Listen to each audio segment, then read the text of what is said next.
Bonjour à toutes et à tous et ravi de vous accueillir pour cette session, en comité restreint consacrée à un sujet, à la fois fascinant et souvent mal compris, les cryptoactifs et les stablecoins et surtout leur rôle dans une stratégie patrimoniale sérieuse. Mmh. Heu je suis, Éric Gouin, le CEO et cofondateur de Our Families Up. Chez Our Families Up, on accompagne des entrepreneurs, des investisseurs exigeants, des familles qui veulent comprendre avant d'agir et c'est exactement l'esprit de ce webinaire. Donc, c'est un format, restreint, mais surtout on va, donner des clés. On va donner des clés de compréhension et ensuite, des clés d'action. Avec nous, pour ce webinaire, Marc Lécorché, Bonjour. qui est CEO de Quarks, qui va nous expliquer pourquoi les stablecoins s'imposent aujourd'hui comme un instrument de diversification, mais aussi qui va nous expliquer d'où viennent les cryptos. Et Alexandre Mironesco, associé fondateur de Families Up, qui lui partagera son regard justement en tant que gestionnaire de patrimoine sur l'intérêt, les limites et la manière de d'intégrer cette classe d'actifs dans dans une gestion patrimoniale tout à fait normale. Mmh. Donc, des questions concrètes, comment ça marche? Quand investir? Combien? Et pourquoi? Donc, allons-y tout de suite. On a 3 parties. On va d'abord parler du contexte, ensuite on va parler un tout petit peu de ce que, Quarks propose et puis enfin Alexandre nous dira, comment bien le mettre dans la gestion patrimoniale. Donc allons-y, Marc, je te propose de démarrer avec un rapide état des lieux du marché et ce que recouvrent vraiment les stablecoins et puis Alexandre, Mmh. tu réagis, comme d'habitude, justement pour challenger notre ami Marc. Absolument. Oui, merci beaucoup Eric.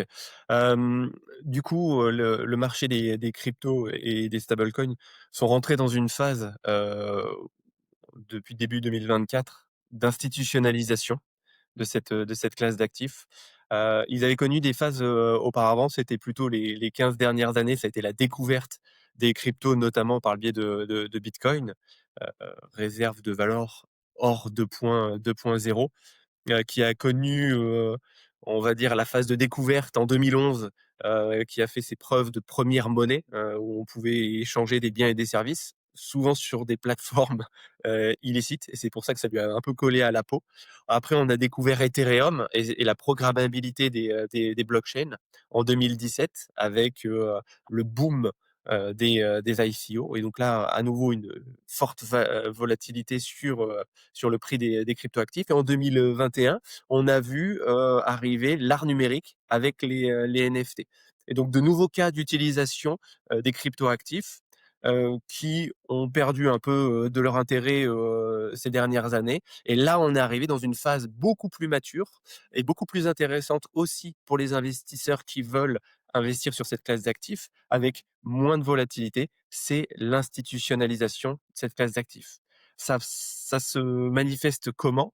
La 1re chose, ça a été bien évidemment, de rendre investissable cette classe d'actifs de façon, heu, facile et à moindre coût pour les investisseurs, étrangers, notamment américains, avec les ETF. Donc on a eu l'ETF Bitcoin en janvier 2024 et l'ETF, Ethereum en juillet, 2024. À cela, on a vu, un début, de rentrée des fonds institutionnels sur, ces classes d'actifs. On a des États qui ont acheté, des, cryptomonnaies et notamment Bitcoin pour, monter des réserves stratégiques et après derrière, on a eu bien évidemment l'élection américaine, qui a tout changé dans le sens où, maintenant on a la 1re puissance mondiale qui est devenue pro crypto et qui veut faire des États-Unis la capitale mondiale, des cryptoactifs.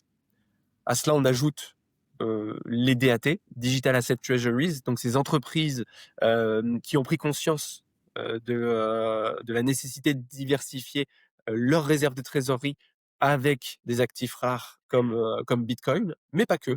Il y a des DAT, sur Ethereum et sur Solana et bien évidemment, l'arrivée des stablecoins et je pense on va en rentrer un peu dans le vif du sujet, mais c'est un marché qui, en gros, pèse actuellement 300 milliards et devrait, être multiplié par 10 au cours des prochaines années. Justement, tu parles souvent de l'effet de confiance et de régulation tu touches le sujet avec les stablecoins. En quoi ça change la donne? Est-ce que le Genius Act, américain a réellement, fait évoluer la perception institutionnelle? Ouais, tout à fait. Du coup, le Genius Act, pour ceux qui nous écoutent, c'est, la dernière loi, je pense la plus importante des États-Unis, sur le marché, crypto. C'est la loi sur les stablecoins.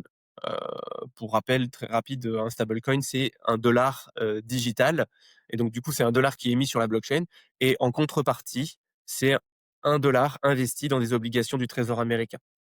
Pourquoi c'est un enjeu, majeur pour, les États-Unis? C'est parce que justement, ils ont 25, un quart de la dette à refinancer, durant les 12 prochains mois qui arrivent. C'est aux alentours de 8 000 milliards de dollars et on le voit, la Chine et le Japon, se pressent moins qu'avant pour acheter, cette dette-là et donc du coup, ils doivent trouver des relais de croissance et justement, les stablecoins, vont devraient permettre à maintenir l'hégémonie du dollar à travers le monde entier puisque ce stablecoin-là peut être acheté par n'importe qui et je vois en parallèle, tu montres, justement, l'évolution de la courbe d'adoption des cryptos et c'est vrai que c'est intéressant de s'arrêter 2 secondes là-dessus. On le voit, l'adoption est très, très proche de celle d'internet et globalement, on peut parler de même révolution technologique et financière qu'internet à la fin des années 90. Eh bien, les cryptos, on peut même le dire, vont beaucoup plus vite qu'internet puisque la marche technologique est beaucoup plus faible. Actuellement, on est tous, munis, d'un téléphone portable et faire des transactions, est beaucoup plus simple qu'il ne l'était à la fin des années 90. D'accord. Bon, donc là, en fait, on a, entre guillemets, un actif, qui commence, à être plus mature, plus accepté, je dirais. Mais on garde quand même, en tête une volatilité assez importante. En fait, la question, elle vient aussi bien pour Alexandre que pour toi, Marc. Mmh. Hem, pour des clients qui veulent diversifier sans volatilité excessive, quelle place là peut-il prendre dans une allocation raisonnée? On va juste effleurer le sujet parce qu'après Alexandre, dans une troisième partie, tu pousseras le sujet un tout petit peu plus loin. Mais, quel est en première approche, ce qu'on pourrait dire justement sur, une allocation raisonnée? Bon, je laisserai Marc aussi, commenter sur ce point. Moi, de mon côté, bon, rappelons rapidement quelques chiffres, Marc, si tu veux bien. La masse monétaire globale mondiale et la masse monétaire que représente aujourd'hui les pas tout à fait 21 millions, mais aujourd'hui 19 et quelques millions de bitcoin en circulation. Quel est le rapport entre les 2 à peu près? Ouais, un dixième, un cinquième. Un cinquième, donc ça veut dire, un cinquième, c'est-à-dire, hem, la 20, masse pardon, la masse 5%, de cette 5%, pardon, 5%. voilà, bah, c'est un cin un entre oui, c'est de cet ordre de grandeur. Donc alors, il n'est pas absurde d'imaginer que dans un patrimoine, et on verra après un peu pourquoi aussi et quels que sont les véritables intérêts, derrière ça, c'est le concept de réserve de valeur. Mais dans un patrimoine diversifié, sachant que c'est un actif décorrélé des autres actifs de patrimoniaux, eh bien, c'est pas totalement absurde d'avoir quelque chose qui, se promène entre 0 et 5 peut aller bien au-delà si quelqu'un a très envie, ou il croit beaucoup et considère que ce concept de réserve de valeur est très important pour lui, pour ce client, il peut aller au-delà. Mais effectivement, c'est quelque chose dans cet ordre de grandeur-là. Chaque client étant différent et en ses préférences, il faut suivre ses envies et ses préférences. Mais on est là pour expliquer quel est le but de ces choses-là. Donc peut-être Ouais, Marc. Eric, ouais, et tu le mentionnais, à juste titre, je pense que la volatilité de cette classe d'actifs et on va dire, il y a un risque qui est, asymétrique. D'un côté, en mettant que 5 de son patrimoine, si l'évolution et l'adoption continuent sur cette lancée, cette classe d'actifs et la valorisation doit être multipliée, par 10 au cours des 10 prochaines années et donc du coup, ces 5 devenir 15, 20, 30 parce qu'il y a aucune autre classe d'actifs aujourd'hui qui a les mêmes espérances de rendement et de l'autre côté, si jamais, on venait à s'être trompé et que cette classe d'actifs disparaît totalement. Je pense qu'on a passé ce point de non-retour avec l'institutionnalisation. Bitcoin est le 8e actif le plus valorisé au monde et donc je pense qu'on a passé ce point-là et je pense qu'on pourra aussi citer plein d'exemples, qui, nous, montrent que la finance traditionnelle est en train d'adopter, les cryptoactifs. Mais du coup, si on venait à s'être trompé, les 5 investis, dans les cryptoactifs ne viennent pas remettre en péril, ne viennent pas mettre en péril le patrimoine global, effectivement des clients. Exactement. Mmh.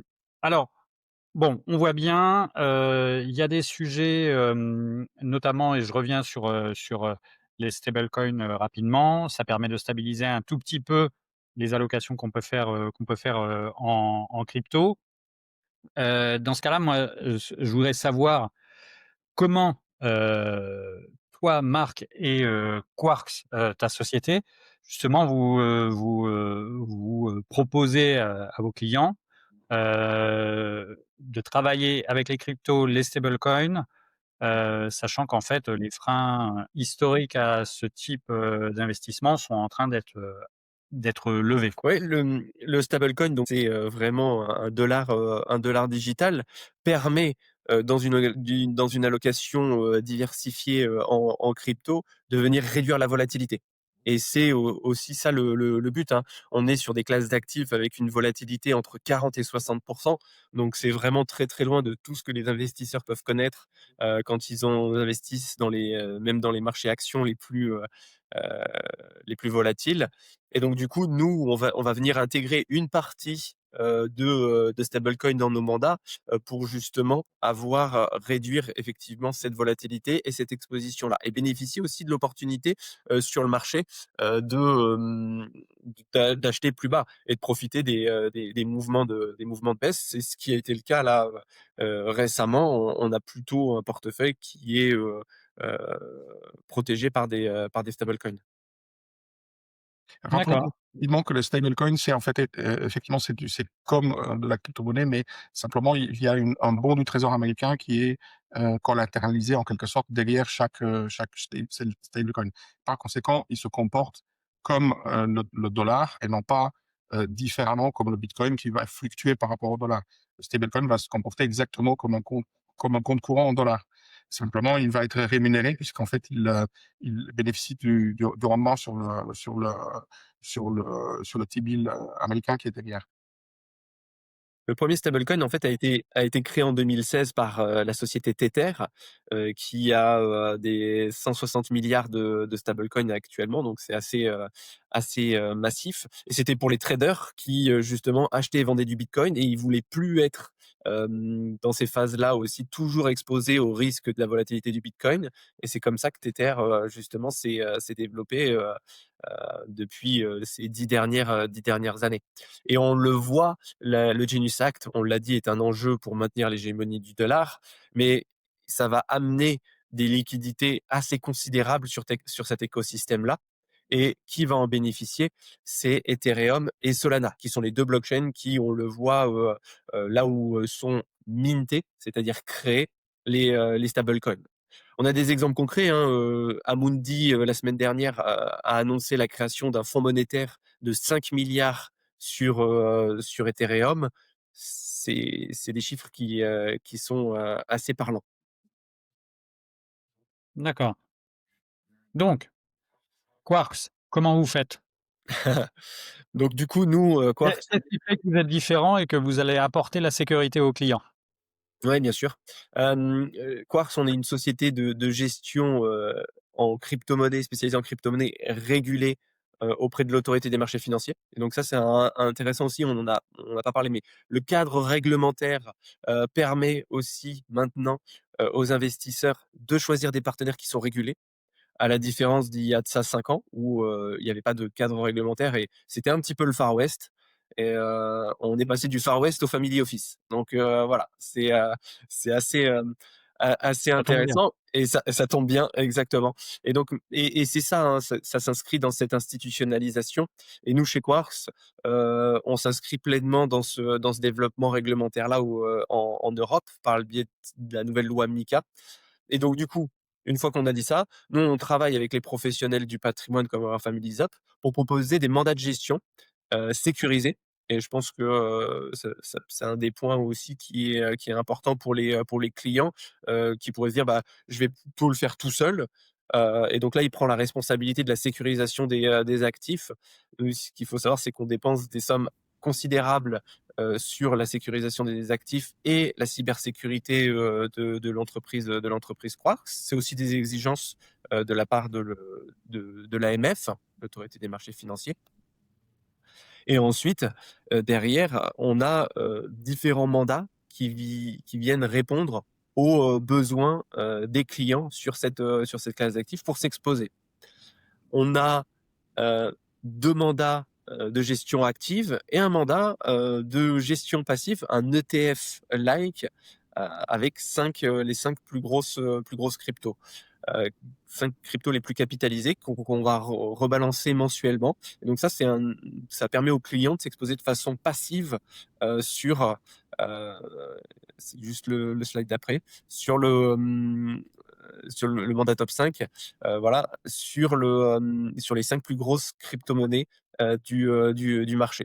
Donc ça, c'est vraiment de se dire, voilà, on a pris 5% du patrimoine, on s'expose à 100%. Il n'y a pas de gestion active. C'est-à-dire que dans les phases de marché baissière, on va subir 100% de la baisse, à la différence juste au-dessus des 2 mandats de gestion active, le mandat dynamique et le mandat équilibré. Le mandat dynamique, comme son nom l'indique, ben, va exposer le client au plus de volatilité et au plus de risques. Mais qui dit risque et volatilité dit aussi espérance de rendement. Donc sur le portefeuille dynamique, on a une espérance de rendement de l'ordre de 30% capitalisé par an sur les 10 prochaines années.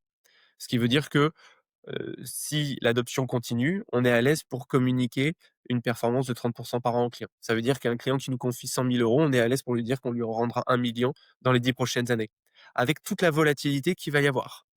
Je vous donne les performances de Quarks sur les 3 dernières années. En 2023, on était à 103% net de frais de gestion. En 2024, 74%. Et en 2025, là, actuellement, on est à moins 30%. Donc, on se rend bien compte de la volatilité mais l'année n'est pas terminée. Là, on le voit en une journée, on a gagné 7%. Ça va très vite dans les 2 sens. Le portefeuille dynamique, lui, voilà, va exposer le client aussi aux thématiques proposées par les cryptoactifs, qui sont des thématiques du futur. La finance décentralisée, les stablecoins, justement, et l'intelligence artificielle aussi décentralisée qu'on a intégrée dans le portefeuille. À côté de ça, il y a le mandat équilibré qui, lui, va chercher une volatilité plus faible en intégrant beaucoup plus de stablecoins. Et d'ailleurs, on a de l'or tokenisé dans le portefeuille équilibré. Donc voilà, 3 solutions faites pour des clients et pour, on va dire, satisfaire l'ensemble des besoins de nos clients. Une sécurité par le fait que vous êtes régulé, donc on éloigne les sujets qu'on avait pu entendre dans les faits divers auparavant. Côté transparence, tu l'as exprimé assez clairement là sur les performances. Justement, l'investisseur, il a accès à quoi? Sous quel format? Justement pour suivre en direct sans être obligé d'appeler Marc tous les matins pour savoir ce qui se passe avec son portefeuille. Ouais, bien sûr. On a une plateforme Quartz Connect, qui est un outil dédié, pour le suivi des performances du client, voir ses investissements, les frais qui lui ont été prélevés, les arbitrages qui ont été réalisés sur le portefeuille, en direct. Et chaque fin de mois, il reçoit un rapport de gestion mensuel où il va avoir aussi un commentaire de l'équipe de gestion. Si vous savez, on est 3 chez Quarks à gérer les portefeuilles et une quinzaine à travailler chez Quarks actuellement. Et on vient, lors de nos comités hebdomadaires et mensuels, faire des résumés pour le client lors de ce rapport de gestion mensuelle, ce qui lui permet d'avoir la vision aussi de l'équipe sur le marché. et ensuite il a une newsletter hebdomadaire qui le tient au courant, des dernières tendances de ce qui s'est passé sur le marché des cryptoactifs. Sécurité, transparence, maintenant la liquidité. Parce La que c'est liqui un peu la problématique des fois de se dire, je place de l'argent, mais comment je peux y avoir accès? Je veux profiter d'un effet, où il y a eu une grosse croissance et mmh. j'ai des achats, autres, à faire. Elle est comment la liquidité sur ce type d'actifs? Ouais, justement, c'est un des avantages, de cette classe d'actifs, un petit peu à la différence de justement le private equity où on va avoir des périodes qui vont être un petit peu plus longues pour, être bloqué, ou des produits structurés aussi. Les cryptoactifs, il y a beaucoup de volatilité, mais en tout cas, l'argent est disponible, à tout moment. Nous, c'est entre 5 et 7 jours, mais par contre, Mmh. dès qu'on a l'ordre de vente, on vend et après, comme on a beaucoup de niveaux de sécurité pour bouger des fonds, c'est pourquoi on communique sur 5 à 7 jours pour transférer les fonds, aux clients. La liquidité, elle est énorme. Le volume journalier sur Bitcoin, c'est 50 milliards de volume, à peu près 10 fois ce que fait le CAC 40. Donc on se rend compte que voilà, il n'y a pas de souci à ce niveau-là sur la partie, liquidité et nous, on stocke les actifs de nos clients chez Kraken. C'est notre teneur de compte conservateur. C'est une des plus vieilles plateformes, qui existent en crypto. Ils sont régulés aux États-Unis. Ils n'ont jamais connu d'incident de sécurité. Pour rappel, hein, BlackRock, le plus gros gestionnaire d'actifs au monde, les ETF sont stockés chez Coinbase, qui est exactement l'équivalent de Kraken, les mêmes plateformes. Et donc du coup, voilà, il y a un vrai intérêt à venir, conserver, ces cryptoactifs sur ces plateformes-là qui sont extrêmement robustes et qui investissent, elles, des millions de dollars, par an, justement en sécurité, en cybersécurité. Une dernière question, dans le fonctionnement de Quartz qui a trait finalement, en plus à des sujets qui sont, très en vogue, en cette période budgétaire pour la France, la fiscalité.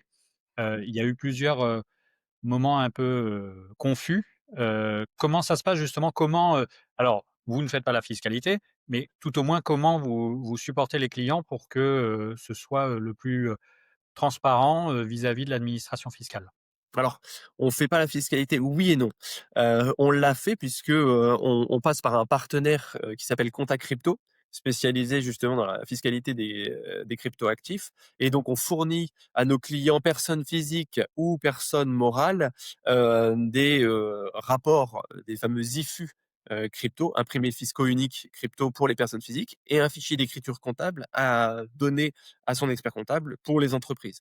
Donc c'est parfaitement transparent et on explique exactement où il faut, quelles cases il faut remplir dans la déclaration. Sachant que, hem, l'effet générateur en crypto, c'est quand on vend, pour, des monnaies fiat, donc euros ou dollars. Quand on reste dans le cadre crypto à crypto et les stablecoins en font partie, on n'active pas la fiscalité. Ce qui est aussi un avantage, de pouvoir entre guillemets, «capitaliser» les gains à l'intérieur de l'enveloppe. D'accord. Je pense que ce dernier point est très important et heu et donc ça peut rassurer justement, sur la fiscalité des cryptos. Juste Hem, sur le taux, on est à 30, hein, on est à la flat tax sur les personnes, physiques et sur les personnes mmh morales, ça va être l'IS, donc l'impôt sur les sociétés. D'accord. Très intéressant, l'offre de Quarks. Maintenant, replaçons tout ça dans une logique patrimoniale, globale. Comment toi, Alexandre, quand tu travailles avec, nos clients, tu as cette approche, heu, de proposer la crypto. Finalement, quelle est la typologie des clients qui commencent à intégrer les cryptos dans leur allocation? Comment l'allocation, on a commencé à le toucher un tout petit peu dans la première partie. Mais quelle est finalement ton approche pour proposer les solutions de marque? Oui, absolument, merci Eric. Oui, la 1 chose à dire, c'est que, en effet, les clients, les prospects avec qui nous discutons ont des vues assez différentes, sont à des degrés différents de compréhension de ce que sont les cryptomonnaies. Donc la première chose à faire, il me semble, c'est de leur expliquer un petit peu d'où ça vient et pourquoi c'est intéressant et pourquoi c'est un actif de diversification intéressant. Ça vient du fait que depuis maintenant des millénaires, les États qui se sont un peu arrogés le rôle disons, d'imprimer et de gérer la monnaie. Il n'est pas écrit dans le marbre, c'est aux États de faire ça, mais le fait est qu'ils l'ont fait et de façon très répétée et régulièrement, ils ont abusé de ce système en imprimant trop de monnaie. Alors, c'est vrai du temps des Romains, c'est vrai du temps de l'Empire ottoman, c'est vrai du temps de la banqueroute de l'euro en France. Enfin, les exemples sont gigantesques. Donc, par rapport à ça, le raisonnement derrière Bitcoin, qui a été créé il y a quelques décennies, par un génie qu'on ne connaît pas bien, inconnu, mais qui est quand même un génie. Pourquoi? Parce qu'il a trouvé une formule et il a trouvé une façon de faire en sorte que la création de cette réserve de valeur, de cette monnaie, soit indépendante, réellement indépendante de quiconque, et en particulier des banques centrales et des États.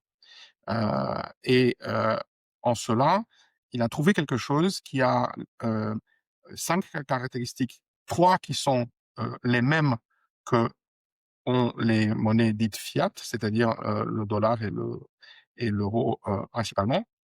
Ces 3 caractéristiques sont le fait que ce sont des instruments très stables, difficilement copiables ou pas trop truqués. Ces choses-là, c'est quand même c'est de confiance, premièrement. Deuxièmement, ils sont digitaux. La masse monétaire M2 mondiale est essentiellement digitale aujourd'hui. Le papier, les monnaies, ça représente peanuts par rapport à la masse monétaire. Donc c'est digital. Et enfin, c'est échangeable entre pairs. Donc c'est reconnu comme un instrument de paiement, de compensation contre des biens et services. Ça, c'est les 3 qui sont les mêmes pour le dollar, pour l'euro et pour le bitcoin en particulier, d'autres cryptos. Bon, mais spécifiquement, le bitcoin va avoir 2 autres caractéristiques qui sont différentes et qu'il est seul à avoir. Un, on ne peut pas changer la formule, c'est-à-dire la façon dont les statuts qui le gouvernent sont inscrits dans une formule qui est maintenant sur des centaines de milliers de serveurs dans le monde et qu'il faudrait changer le même jour, à la même heure, en même temps, c'est impossible. Donc ça échappe au contrôle. C'est totalement décentralisé et autonome. Premièrement, donc on ne peut pas changer les statuts, alors que les statuts de la Banque centrale, par exemple européenne, de 58, moi je les ai lus, ils ont ce que fait la Banque centrale aujourd'hui européenne n'a quasiment rien à voir avec ce qui est écrit dans les statuts. Donc ça veut dire qu'ils changent tout le temps. Là, on ne peut pas changer. Et enfin, et peut-être le plus important de tout, et c'est lié au fait qu'on ne peut pas changer, c'est qu'on ne peut pas en imprimer plus. Donc, la création, le minting, comme disait Marc, des bitcoins, là, c'est-à-dire le minage des bitcoins qui se fait par des machines, des machines, des serveurs dans le monde entier, il, ne, il produit un nombre de bitcoins qui est en permanente croissance, mais asymptotique, et l'asymptote, c'est 21 millions. Donc, il ne peut pas avoir jamais plus que 21 millions de bitcoins. Ce qui fait que la demande est par définition contrainte. Si vous voyez la masse monétaire bitcoin qui augmente, c'est pas parce qu'il y a plus de bitcoin, c'est parce que le bitcoin vaut plus exprimé en dollars ou en euros. Et par conséquent, c'est un peu l'anti-inflation. C'est-à-dire que lui, il va fonctionner comme une réserve de valeur à long terme. Il va ressembler en cela à l'or. Parce que l'or, un peu pareil, la demande étant finie, elle est un peu moins finie que le Bitcoin d'ailleurs, mais parce qu'on peut toujours en sortir de terre, mais elle est quand même assez contrainte par les stocks. Par conséquent, ce sont des actifs qui ne sont pas productifs d'une rente, d'un revenu régulier, comme le sont les actions via les dividendes ou les obligations via les coupons, qui sont la rémunération de ce capital dans des activités économiques. Là, en l'occurrence, c'est juste une réserve de valeur, comme pourraient être les pierres précieuses ou d'autres de ce genre. Et par conséquent, c'est un actif de diversification qui est intéressant pour ceux surtout qui essayent de se prémunir à long terme, en vue d'une transmission de leur patrimoine, de l'érosion monétaire qui est très facilement constatable dans l'euro et le dollar, ne serait-ce que par l'augmentation du prix des actifs.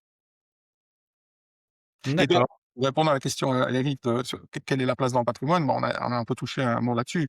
Pour les gens qui sont intéressés d'ouvrir en tout cas cette classe d'actifs qui pourra évoluer, comme a dit Marc tout à l'heure, à la hausse si les cours montent, à la baisse si les cours baissent, eh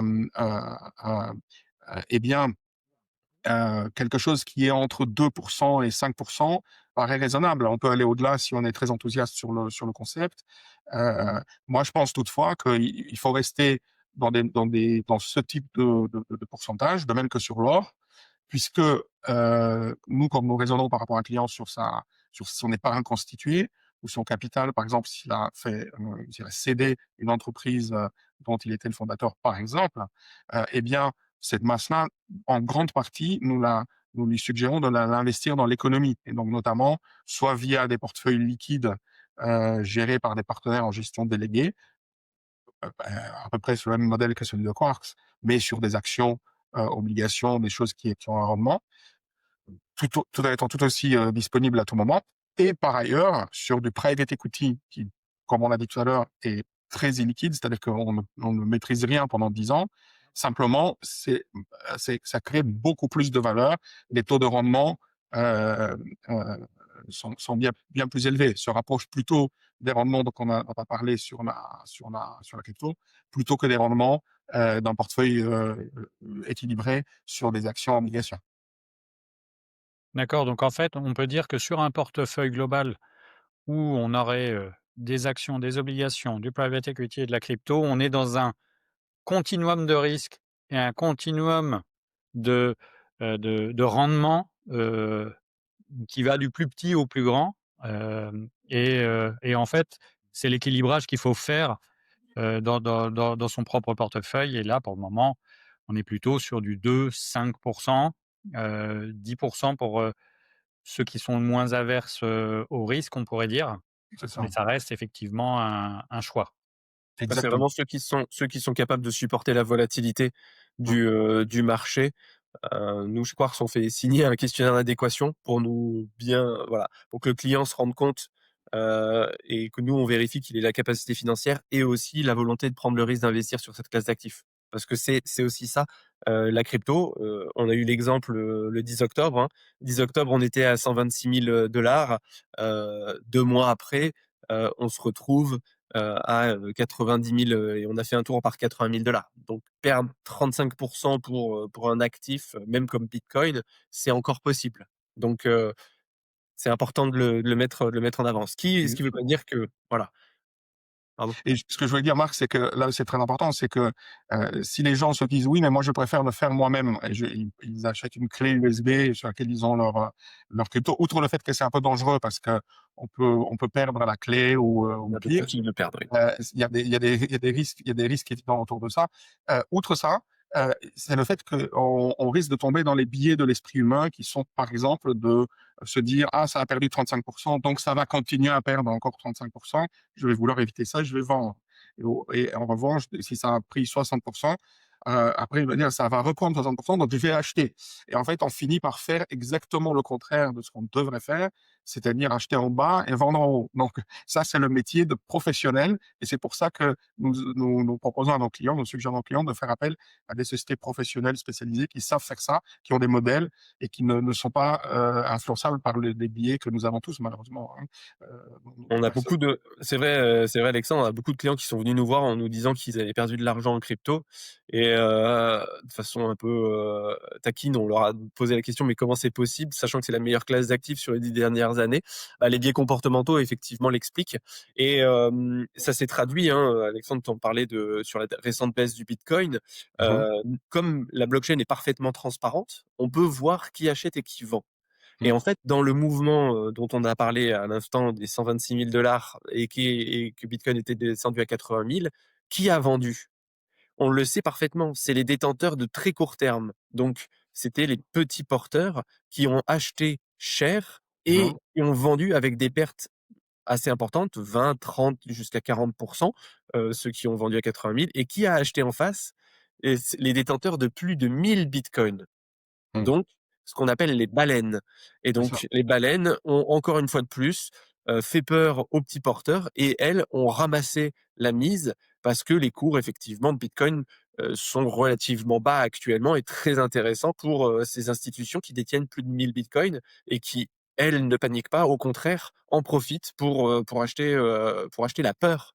Et c'est vrai qu'actuellement, il y a beaucoup de peur dans ce marché et des niveaux de peur qu'on n'a pas connus depuis, 2022 et justement, alors, quand je travaillais en finance traditionnelle, on disait qu'il fallait acheter au son du canon et vendre au son du clairon. C'est parfaitement valable pour la crypto et on le voit, acheter ces périodes-là, sur les, 10 dernières années ont toujours été des bons points d'entrée sur le long terme. Sur le court terme, savoir si, acheter à 90 000 ça va pas redescendre à 80, ou à 75 ou même à 70, je mettrai pas ma main à couper. Par contre, de dire acheter à 90 et que, dans 1 an ou 2 on aura peut-être 150 voire 200 000 sur bitcoin, oui. Là, effectivement, je suis un peu plus à l'aise pour mettre ça en avant. Merci pour ce commentaire, Marc, parce qu'en fait, ça répond à une des questions qu'on avait eues, en parallèle, de plusieurs personnes, qui se sont inscrites. C'est, que le timing finalement de marché compte pour ce type de produit, suivant qu'on est, dans une vision court terme ou moyen ou long terme. Je pense Alors, qu'on a quand même Eric, je pardon, t'arrête pardon? permets-moi de t'arrêter tout de suite. La vision court terme, en crypto, ça sera pas avec nous. On le dit, hein, il faut vraiment avoir au minimum 4 ans de vision d'investissement. Pourquoi? Parce que justement la volatilité de cette classe d'actifs fait que sur du court terme, on peut pas, être serein pour investir en crypto et d'ailleurs je pense que l'institutionnalisation, c'est un phénomène qui a débuté en 2024 et qui va s'arrêter dans 10 ans. Et donc du coup, on a encore 10 ans de surperformance de cette classe d'actifs et c'est vraiment l'horizon qu'on souhaite offrir à nos clients, de se dire: «Investissez pour les 10 prochaines années». Alors tu as raison, sur cette année, on a des clients chez Quartz qui sont arrivés fin janvier avec un bitcoin à 106 000 €. Là, aujourd'hui, on est à 74 000, donc vous imaginez les performances et il y a des clients qui sont arrivés fin mars, début avril, sur le point bas et qui sont encore en gain de 20. Donc il y a beaucoup, beaucoup de disparités dans les performances des clients selon le point d'entrée dans l'année. Mais quand on lisse effectivement sur plusieurs années, tous les clients sont en gain et avec bien évidemment bon, bah, des niveaux de performance plus ou moins intéressants. Mais tu as raison, timing is not everything, mais quand même. Et là aujourd'hui, ça reste un très, très bon, timing, pour se réexposer. Peut-être qu'on pourra en parler, mais 2026, il y a des perspectives qui sont assez intéressantes, notamment sur la politique, monétaire américaine. Je sais pas si on aura le temps d'en discuter rapidement. Ce sera peut-être l'occasion d'un prochain webinaire sur le sujet. On arrive effectivement au terme, de on va dire ce premier épisode sur les cryptos. Heu, Ce qu'on peut retenir, c'est que, il vaut mieux se faire accompagner. Il y a des nouveaux outils avec les stablecoins qui, on va dire, aident à, suivant la composition, du portefeuille que l'on fait, à prendre plus ou moins de volatilité. Que de toute manière, ça rentre dans une stratégie globale de patrimoine Mmh. et donc pour, ceux qui visionnent ce webinaire, on propose de continuer la discussion, individuellement, et puis peut-être que de cette manière-là, Marc donnera en avant-première, seulement en individuel, pour les happy few, les perspectives de 2026. Encore merci Marc et Alexandre, pour votre présence et vos explications et à très bientôt pour un prochain webinaire et une prochaine session des conversations capitales de Our Families Up. merci Merci Eric. Bientôt. beaucoup. À bientôt. À bientôt.